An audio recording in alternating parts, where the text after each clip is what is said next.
është arrestuar një fshatari ton, shoku ton, pa të drejtë. Kur këshilltari e provokon në maksimum, i ze në gojë zotërisë në fjalë, i thotë ti ne ke motrën tende, shkoj, thoj motrës tende këto fjalë që ai nuk i përdori ato fjalë. Kur tjetër të cënon nga familja, çfarë duhet bësh për shembull? Për të tërhequr, çfarë vëmë?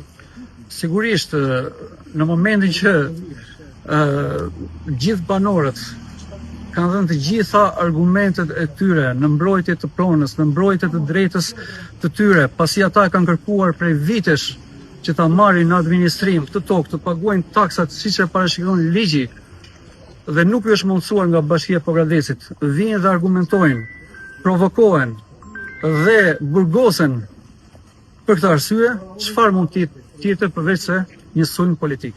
Është një akt si paralajmëruar ngjarja e sotme?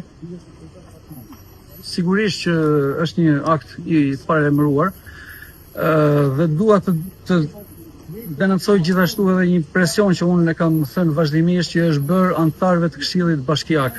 Pra ka pasur një hezitim nga administrata e bashkisë që ta kaloj me do e mos këtë projekt vendim dhe ja arritën që e ta kalojnë, por edhe t'i fusin banorët drejt qelidhe.